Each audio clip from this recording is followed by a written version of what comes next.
ese 70 y 30 de antes, que ahora se transformó en 30 y 70 favorablemente, ¿se debe un poco a la farmacología? ¿Qué tipo de cosas? A todo. Primero, yo siempre noté que el paciente de Tres Arroyos vive más que uno de Buenos Aires. No me pregunte por qué. Que incluso uno de Bahía. Sí, el estrés yo creo que el estrés del semáforo del porteño mucho. Que saluda mal al que está al lado sí. Porque se cruzó, o el colectivero. Yo llego a Buenos Aires y me empieza a doler la cabeza. Claro. Pero sí. También está en que mejoró mucho las dietas, el saber que el paciente no tiene que estar en su cama y en su casa, que tiene que salir a caminar. Había una frase que tenía Pami de acá que decía, menos pastillas, más zapatillas. Y yo se la robé, Y le empezaba a decir a los pacientes, no, vamos, vete. Pero yo tengo caso. ¿Vos te importa cómo se llama la enfermedad o te importa cómo estás vos y a dónde querés llegar?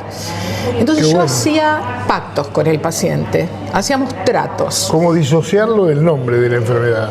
Sí, porque al día de hoy hay enfermedades mucho más complicadas. Si yo me dan a elegir entre un cáncer, se lo decía a los pacientes, sí. Si a mí me daban a elegir entre un cáncer de mama y un ELA, la enfermedad amiotrófica, y dame un cáncer de mama, porque yo sé que del cáncer de mama voy a sufrir menos, voy a tener mejor calidad de vida, voy a tener más con qué luchar, más herramientas. Sí. Entonces yo creo que si bien antes tenía, y era cierto, yo eso no lo niego, una connotación muy negra, muy oscura, muy fea, hoy en día no es igual. Si yo saliera con ustedes por la calle y le voy diciendo, este fue paciente mío, ustedes van a decir, no. Yo tengo chicos que ya, todavía abuelos no, pero tienen hijos de la edad de cuando yo los traté. Claro. Es más, el Día de la Madre a mí me mandan los mensajes, las felicitaciones ellos también. He tenido alumnos en la escuela que son hijos de pacientes míos. Entonces la vida cambió, las cosas cambiaron. Y sobre todo ahora con todo lo moderno. Sí.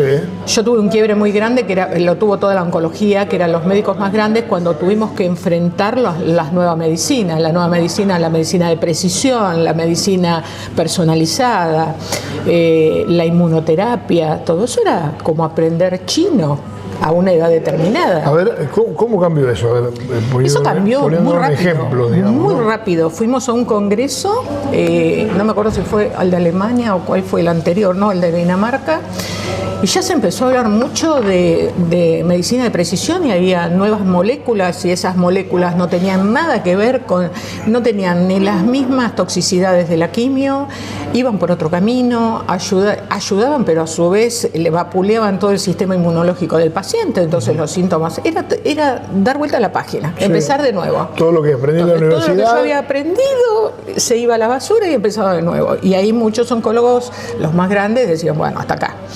Y a mí, como los desafíos me gustan, dije, yo a los 50 no me voy, a los 55, creo que era 60, yo todavía estoy para correr esta carrera. Y bueno, empecé todo de nuevo y leer todo en inglés, encima inmunoterapia en inglés, que los oncólogos todos leemos inglés. Porque un libro lleva 4 o 5 años salir a la calle. Sí.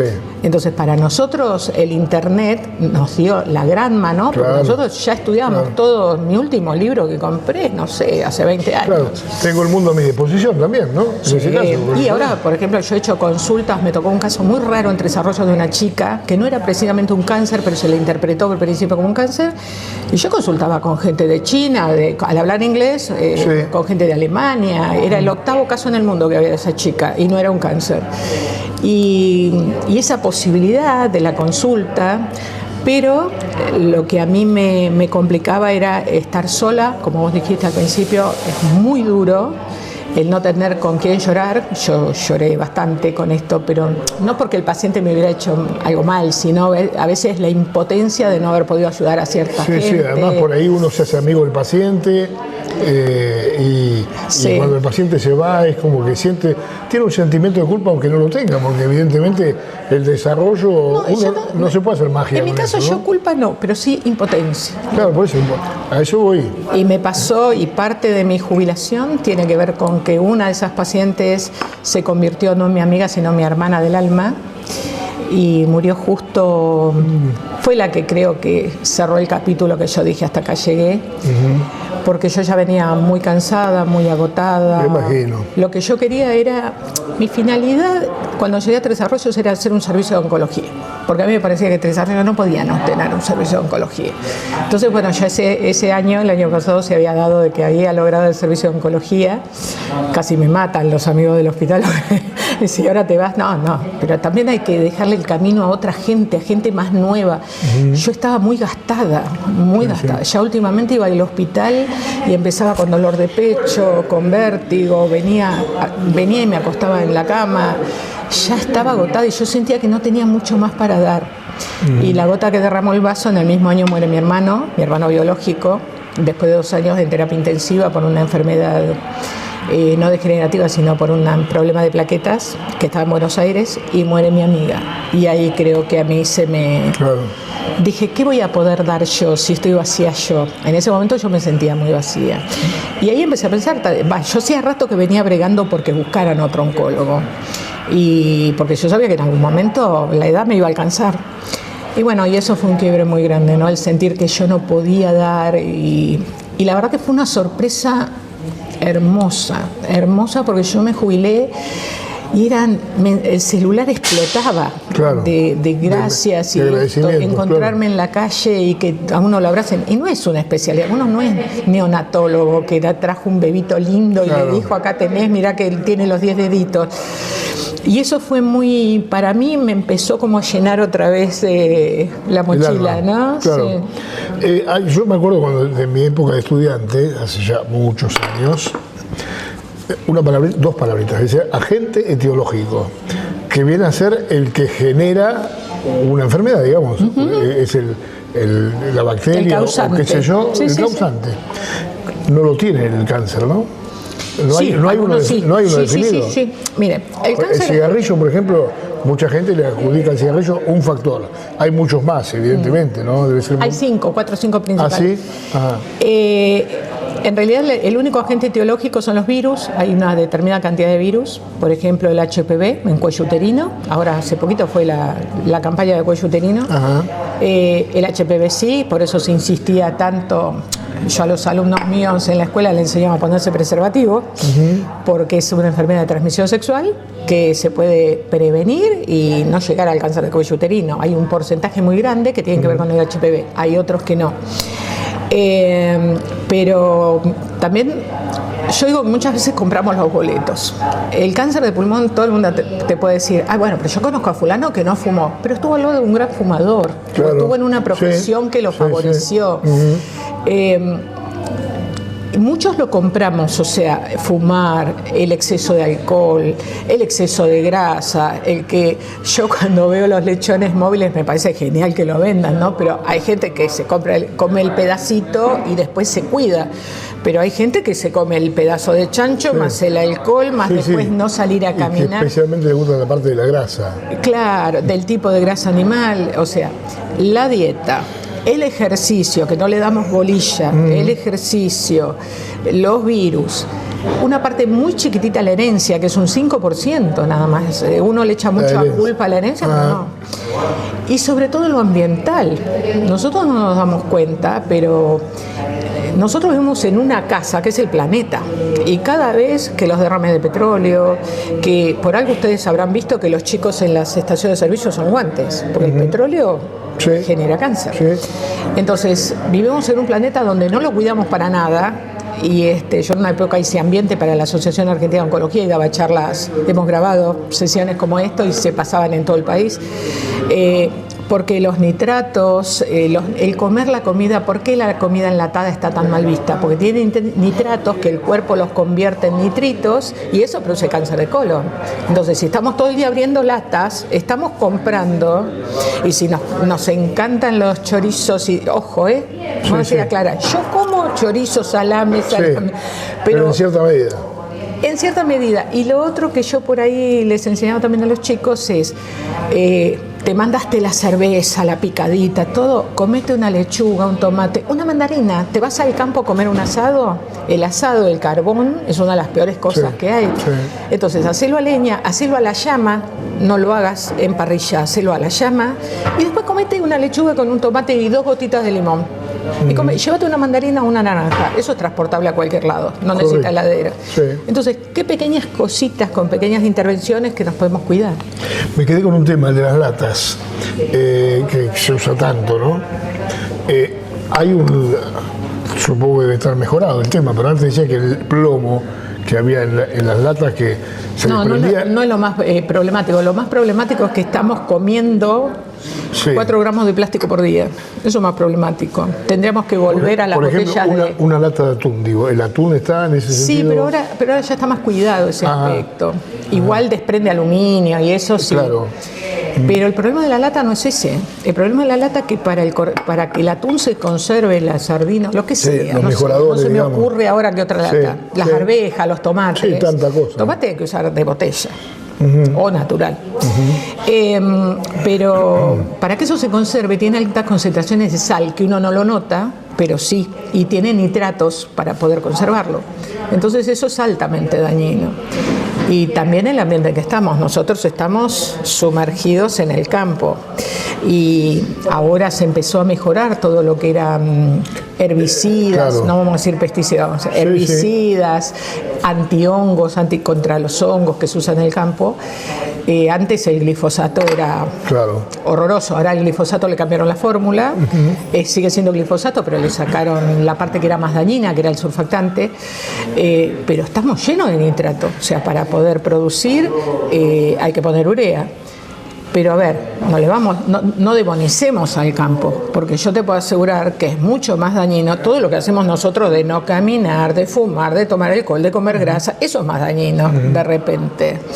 Entonces, no comer frutas ni verduras. Bueno, ahora los chicos son más jóvenes, los chicos jóvenes son más vivos que nosotros, ¿no? Hay digamos, una forma de vivir también. ¿El estrés tiene que ver con todo eso? Sí, las pantallas de ahora. Las pantallas. Y otra de las cosas que tienen los chicos, yo adoro los adolescentes. Yo sé que a la gente les cuesta al adolescente, a mí me enamoraba trabajar con adolescentes. Claro. En la EATA hacíamos cosas fabulosas. Uno aprende de los jóvenes también, ¿no? Mucho. Mi abuela, que era una gallega que tenía primer grado nada más, decía que el viejo está muriendo y el viejo está aprendiendo. O sea, como que uno tenía que aprender hasta el último día.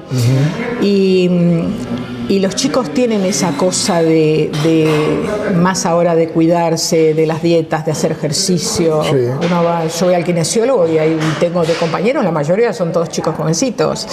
Así que en eso es mejor. ¿Cómo está la oncología en Argentina? Bien. Hay algo que poca gente sabe y es que hay tour para operarse acá de cáncer de mama o de cáncer de colon en Argentina por parte de los norteamericanos. Cuando nosotros, la generalidad de la gente piensa, uy, Norteamérica, no es por una razón de costos, también, sino pero de calidad del servicio. La calidad de los médicos argentinos de cualquier rubro, cardiólogos, lo que sea, el médico argentino es muy buen médico. Aunque la gente piense lo contrario, aunque haya casos desgraciados. Yo tengo casos en mi familia que nos ha ido mal por el profesional, pero en líneas generales, digamos, o sea, yo no hago espíritu de cuerpo en eso.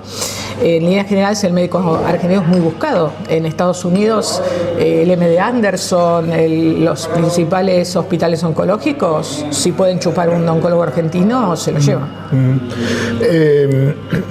¿Cómo está, digamos, Tres Arroyos con la oncología? Digamos, con la aparatología, con técnica, ¿estamos bien? ¿Faltan cosas? A ver, hay algo que tenemos, siempre faltan cosas, claro. Hay algo que tenemos que aprender. A mí me podés dar un taller mecánico robótico. Me llevas a la Peugeot, por decir una marca, que es a Ford. Me llevas a Ford y me dejas la fábrica de Ford. Y yo, ¿sabes qué voy a hacer? Voy a mirar. Y la gente está muy confiada en la aparatología. Y la aparatología no es. Vos podés hacerte la mejor tomografía computada. Si el que la interpreta no la sabe interpretar, correcto, es al cohete. Entonces, en aparatología estamos bien. En Estados Unidos hay un tomógrafo cada 200 kilómetros. Nosotros tenemos 3 tomógrafos. Entonces, en aparatología estamos bien. Y lo que no tenemos es porque no se puede tener. No se puede tener. Yo no pude traerme a mi hermano, siendo yo oncóloga, y teniendo hematólogos conocidos, porque no tenemos una máquina que separe plaquetas. Pero no da tener una máquina para plaquetas, porque la tendríamos ociosa casi todo el año. ¿Tenemos resonancia? Sí, tenemos resonancia, pero también no puedo tener un PET en Tres Arroyos, un PET-TC, porque lo tendríamos ocioso y son máquinas que son millones de dólares, no de pesos. Entonces yo creo que en eso está bien como está. Tenemos PET en Mar del Plata, ahora tenemos PET en Bahía, ni hablo de los dos médicos que manejan el PET en Bahía, que son eminencias, tanto la doctora como el doctor, y no es solamente el aparato, es el médico que te ve la primera vez. La interpretación. Ese médico, me ha pasado, médico de familia que me llama y me dice, mira, tengo este caso, yo no tengo nada que diga, pero a mí me parece, y bueno, y lo hablamos y después llegamos a un diagnóstico, porque no todos los casos vienen con un cartelito que diga yo tengo tal cosa. Sí.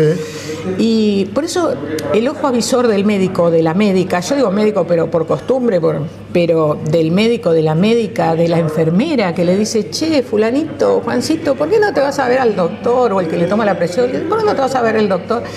Eso es importante. Lo más importante en cáncer es la prevención. Lo segundo más importante es llegar a tiempo. Claro. El ejemplo que yo ponía a mis pacientes era, a vos te sale el avión a las 9 de la mañana de Buenos Aires. Si vos llegaste 9 y 10, podés patear, gritar, insultar, pero el avión salió, no te va a esperar.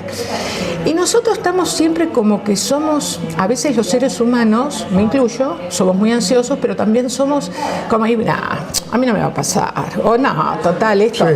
Voy mañana, voy pasado, y ese mañana pasado se convierte en un año. Está también el paciente que no quiere ir al médico porque no quiere que se revele como verdad una suposición que él tiene. Sí, yo siempre, a mí decir la verdad me ha costado mucho en la vida, en lo personal y en lo personal, pero tampoco hace falta decirle al paciente, vos tenés un cáncer de esto. Mira, vos tenés una enfermedad, tenés una lesión en tal cosa, ¿qué querés hacer? ¿La podemos pelear? Y plantearle al paciente la caja de herramientas que tenés. Ayer lo hablaba en un taller, yo voy a Cresta a hacer talleres también, bueno. Y ahora ya soy abuela, me encanta la edad que tengo, me encanta vivir, me encanta seguir peleando la... ¿Me encanta cocinar también? Me fascina cocinar. Qué bueno, después vamos a hablar de eso. Dale, y viste que metí las recetas. Sí.